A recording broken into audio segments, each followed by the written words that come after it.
You will hear a number of different recordings, and you will have to answer questions on what you hear. There will be time for you to read the instructions and questions, and you will have a chance to check your work. All the recordings will be played once only. The test is in 4 sections. At the end of the test, you will be given 10 minutes to transfer your answers to an answer sheet. Now turn to Section 1. Section 1. You will hear a conversation between an agent from the Student Job Centre and a student who wants to find a part-time job. First, you have some time to look at questions 1 to 3.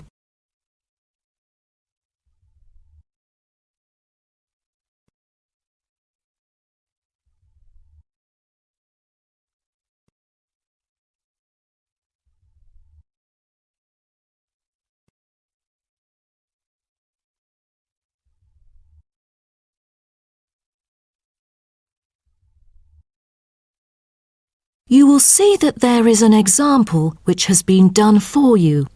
On this occasion only, the conversation relating to this will be played first.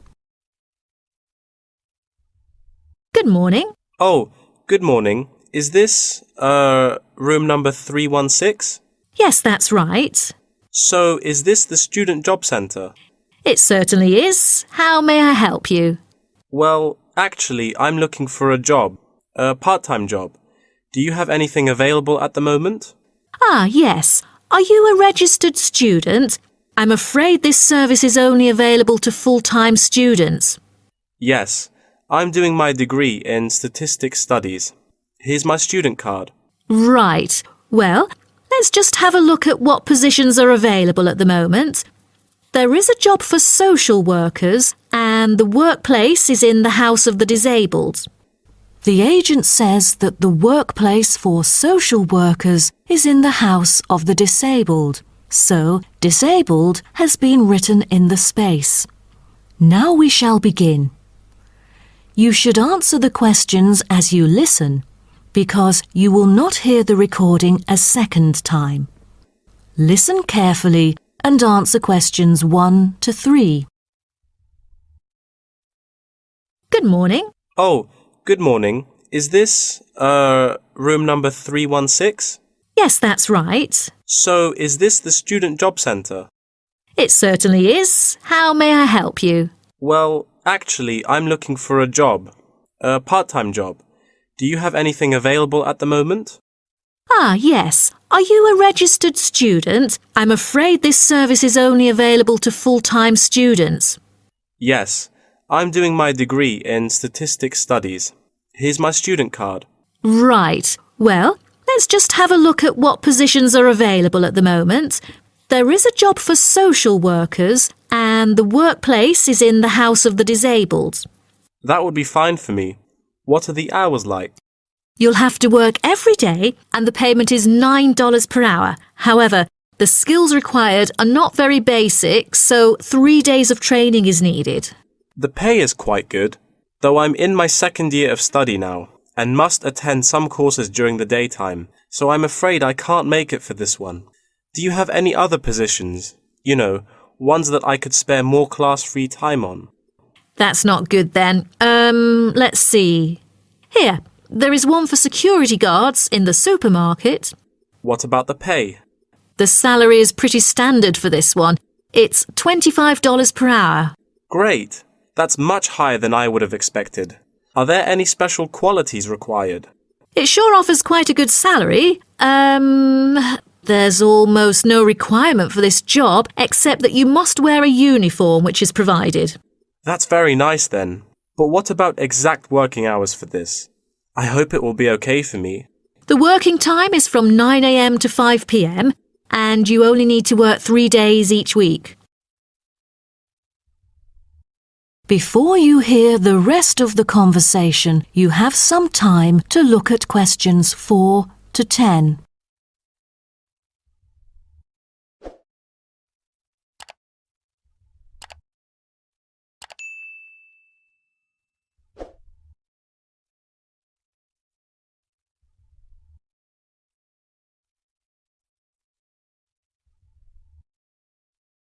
Now listen and answer questions 4 to 10. That sounds like fun, but unfortunately, I've got other arrangements during the weekdays, so that's not possible either, I'm afraid. Well, I think we do have something else for you. Yes, here it is. There is a vacancy for a van driving position in a furniture company that might suit you. What is the working time for this one? On the weekends? No, it's night work. That's good to hear, 'cause I'm available for most of the late hours. And the good thing for this is that you've got variable hours to choose from, though the payment is fixed. Any other restrictions for this one? Yeah, it requires the driver to have reliable driving skills. You know, in case of unnecessary damage or any unwanted possibilities of accidents. Night work is perfect, but I don't even have a driver's license, not to mention my horrible driving skills. No driver's license. That makes it impossible at all. All right. The last option that might suit you is a job as a data entry clerk. You'll be expected to work in a school. It's actually a good place, you know. Lovely. And what about the working hours? Not on weekdays, I hope. Actually, you'll be working only on weekends. You get a fixed salary and you're expected to be familiar with keyboarding skills. That's not the only limit, though, because I'm afraid personal transport is also a must. That's not a problem. I've got a bicycle to travel around with. Great. Now, just fill out this form and we'll see what to do next. Wonderful. That is the end of section 1. You now have half a minute to check your answers.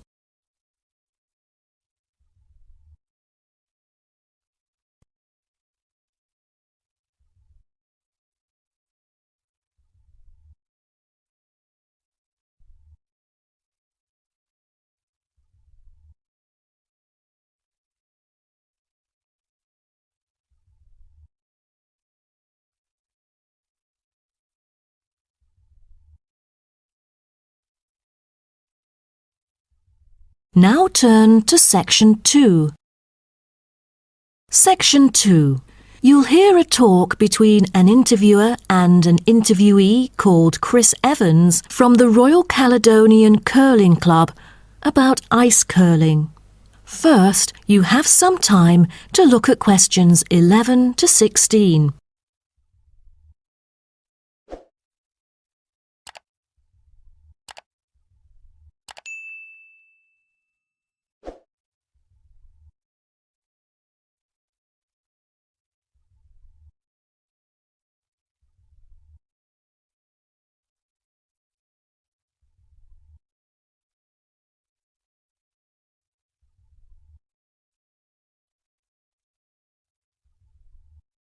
Now listen carefully and answer questions 11 to 16.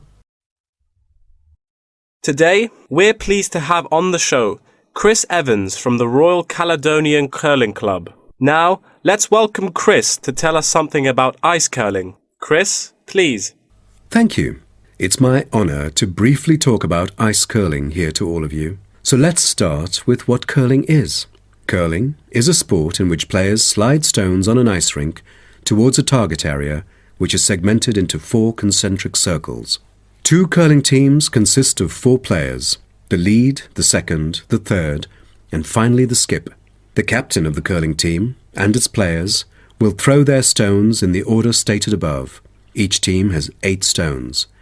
The purpose is to accumulate the highest score in the game. Points are scored depending on which stone is resting closest to the centre of the target area at the end of the game. The ice surface on which the game is played, or the rink in curling, is called the sheet. It is covered with tiny droplets of water that become ice and cause the stones to curl or deviate from a straight path. The curling players should slide the heavy polished stones or rocks across the ice curling sheets towards the house, a circular target marked on the ice, as I mentioned before. There are several pieces of equipment essential for a curling game, so a concise instruction will be given to you. The most important things are the curling brush, which is used to sweep the ice surface in the path of the stone, as well as the curling stone, which is sometimes called rock. The former is usually made of horsehair and the latter is made of granite, mainly coming from Scotland. Curling shoes are similar to ordinary athletic shoes, except that the two shoes in a pair have dissimilar soles. The sole of the slider shoe, which is designed for the sliding foot, is typically made of Teflon, while the gripper shoe for the hack foot has a special layer of rubber applied to the sole. During the curling game, you may also find a stopwatch attached either to the player's clothing or the broom, which is used to time the stones over a fixed distance to calculate their speed. Before you hear the rest of the talk, you have some time to look at questions 17 to 20.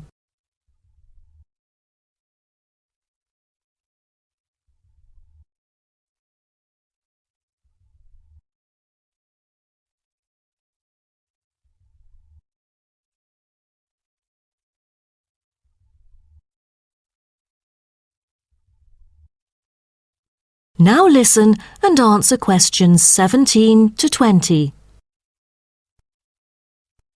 Now, a word about the development of curling clubs. Curling is thought to have been invented in medieval Scotland, and outdoor curling was very popular in Scotland between the 16th and 19th centuries, as the climates provided good ice conditions every winter.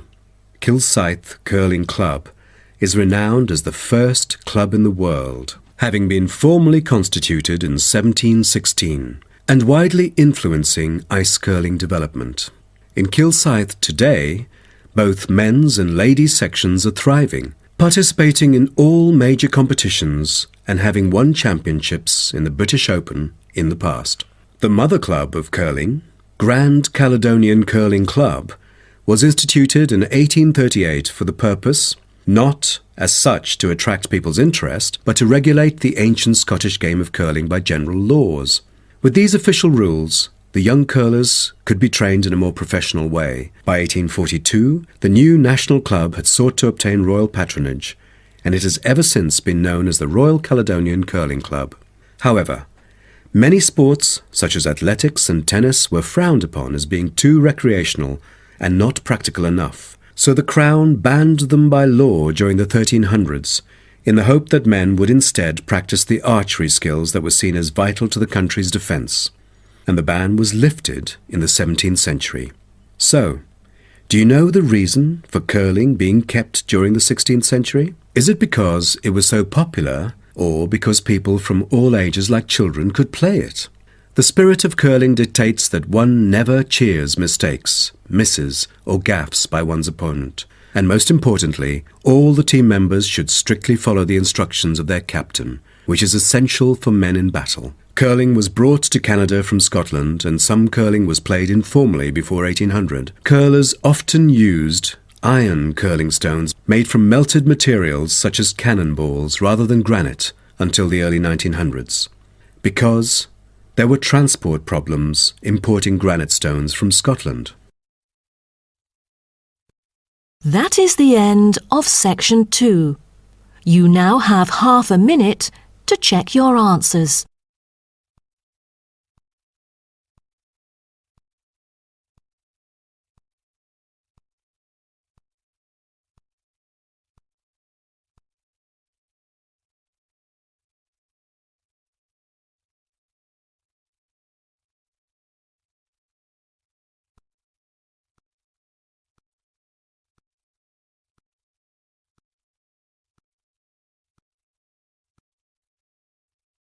Now turn to section 3.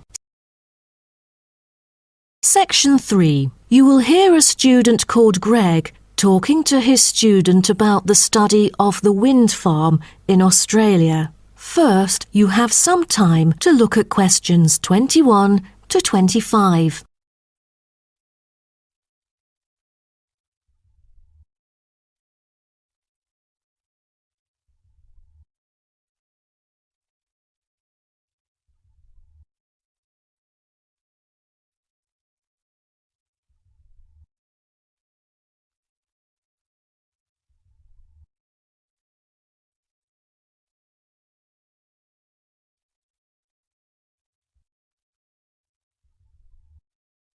Now, listen carefully and answer questions 21 to 25. OK, Greg. So I finally managed to read the article you submitted, the one about the study of the wind farm in Australia. You did? Great! What did you think of it? Yeah, I was a little confused at first because of the background information you failed to present on the paper. I mean, it's kind of important for you to give some general knowledge before you start actually writing on the main theme. Oh, I was thinking of doing that during the presentation session, but now that you have mentioned it, I could add it to the beginning of the essay. I've done some research on that, to think about the different ways that people use wind. Wind is one of our cleanest and richest sources of power, as well as one of the oldest. Windmills began to be used in ancient Iran back in 7th century BC. They were first introduced to Europe during the 1100s, when armies returned from the Middle East with knowledge of using wind power. For many centuries, people used windmills to grind wheat into flour or pump water from deep underneath the ground. During the 1970s, people started becoming concerned about the pollution that is created when coal and gas are burned to produce electricity. People also realized that the supply of coal and gas would not last forever. Then, wind was rediscovered and carried out into research for the first time. Greg, why don't you just put all that information together and present that in the introduction part of your essay? Okay, I'll do that. What also intrigued me was that there were disadvantages about a wind farm. You see, all the conventional green scenarios for reducing carbon emissions include a dramatic upscaling in renewable power generated by wind, both on and offshore. However, the environmental impacts of this large-scale industrial deployment, both of turbines and power lines, frequently in relatively natural areas, are often neglected by climate campaigners. For example, wind turbines have the reputation of generating noise as well as electricity. So as more electricity is produced, they can be really noisy. Another thing is that some new turbine blades kill a worrying number of birds, especially large birds like raptors. But there must be a bright side, right? Yeah, of course. According to figures pulled together by consultants of the Intelligent Energy Systems using data from the Australian market operator, wind energy accounted for 50% of demand in the state. That's half of the power source. Besides, this one unexpected outcome really attracts lots of visitors and helps the local tourism. That's good to hear. Before you hear the rest of the talk, you have some time to look at questions 26 to 30.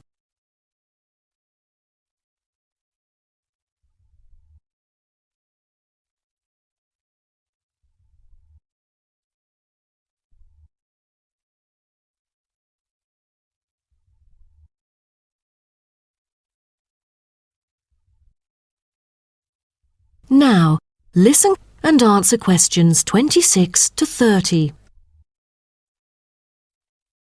Oh, how about the structure?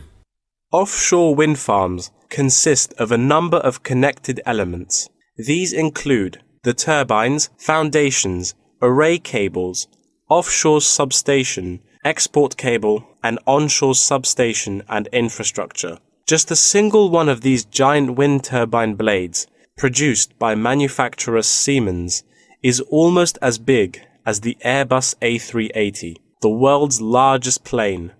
That's made in Europe. Impressive. Actually, at first, there were protests among residents who claimed themselves to be victims of land loss and noise. Then, policies came out really quick, and then they could get allowance from the government. From then on, things went smoothly. What would happen in extreme weather conditions? I mean, it could be dangerous if hurricanes occur. A motorized operating mechanism enables the device to be switched back on remotely. All versions feature the modular design and share the same complete range of standard accessories, thanks to its very extensive operating temperature range of -25 to 70 Celsius, and its strong temperature range of -40 to 70 Celsius. It is ideally suited for use in wind turbines under extreme climatic conditions, though they do have an option to lower the speed of it. Wonderful. Then, what were the fans, or turbine blades, made of? Is it a special kind of metal? No, they were too heavy.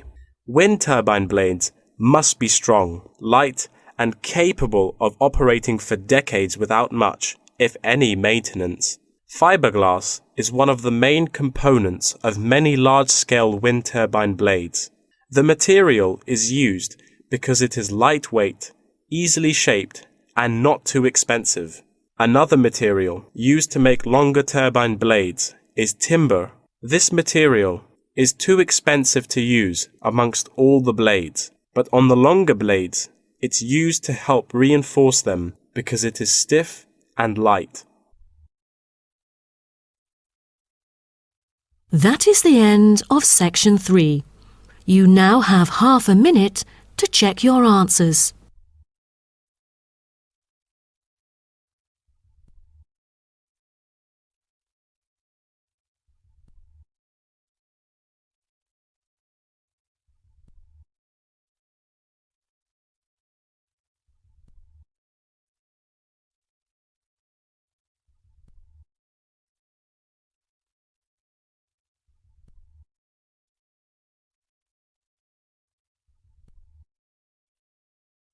Now turn to section 4.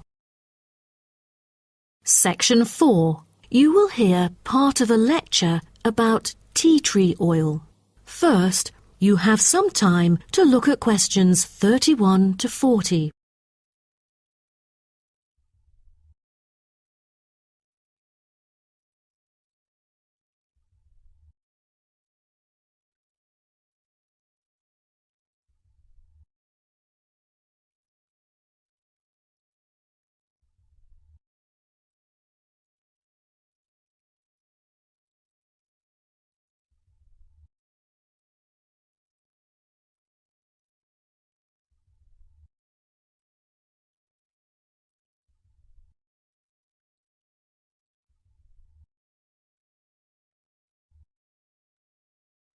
Now, listen carefully and answer questions 31 to 40. So, what I'm going to talk about to you today is something called tea tree oil, which was first extracted from Melaleuca alternifolia in Australia. This species remains the most important commercially. Several other species are cultivated for their oil extraction. There is a very long history of tea tree oil's use in aromatherapy. Traditionally, Melaleuca alternifolia leaves were crushed and the oil was inhaled by the Aborigines of Australia for the treatment of coughs, colds and also for the treatment of wounds. For instance, they chewed the young leaves to alleviate headaches and took them to treat sore throats or skin ailments. The Aborigines world was discovered by Willem Janszoon, a Dutch explorer who was the first European to sail to Australia. In 1606, he reached the northern coast of Australia in his ship. Then several voyages of exploration followed in the first half of the 17th century. The Dutch found it a paradise on earth for man's well-being, with timber, stone and lime for building. There was also plenty of salt, and the coast was full of fish. Besides, they found the characteristics of the diet there because they happened to meet 10 naked black Aborigines having a meal in the open air. While the value of tea tree oil originated from Australia, it was gradually known and tested by the outsiders. In the middle of the 18th century, Sir Hugh Palliser, an officer of the British Royal Navy who had been to Australia several times during that period, got serious injuries all over due to his experiences in several wars. For more than the last 15 or 16 years of his life, he seldom laid down on a bed because of the constant pain in his leg. Then he tried tea tree oil, as it was said that tea tree oil could operate as a very powerful immunostimulant for pre- and post-surgical care. The use of the name tea tree, also called paper bark trees, probably originated from Captain James Cook's description he made soon after he had arrived at the coast of New South Wales in 1770. At the time, he witnessed some Aborigines of Australia using one of the shrub's leaves to make an infused drink in place of tea. In the 1920s, some human clinical research and the documentation of many benefits associated with tea tree oil were credited, which were made by Dr. Arthur Penfold, an Australian government chemist. He investigated the business potential of a number of native extracted oils, then reported that tea tree oil was promising as it exhibited powerful antiseptic properties. But after World War II, the entry of antibiotics declined the use of natural products in medicine, which had a negative effect on the production of tea tree oil.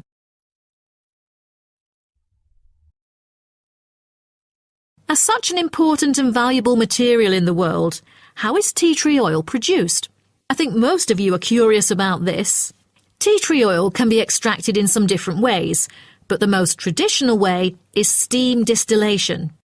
Once harvested in winter, when the amount of required essence in oil meets the needs for production, the finely cut trees are transported to a steam distillation facility.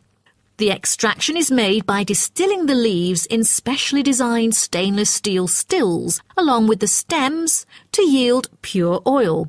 The water-filled boiler is heated and constantly monitored to maintain the correct temperature. Both the steam and oil evaporate and then condense as they run through a pipe into the collecting container where the oil floats to the lid, while the water, because of gravity, goes steadily out the lower exit pipe. At the end of the hour, the oil is siphoned off through the upper pipe, while the condensed steam floats through the lower pipe towards the ground. At the end of each distillation, all the spent plant material is hauled out of the still pot by hand with a short rake, piled onto a trailer and spread where required as a thick woody mulch. That is the end of section 4. You now have half a minute to check your answers.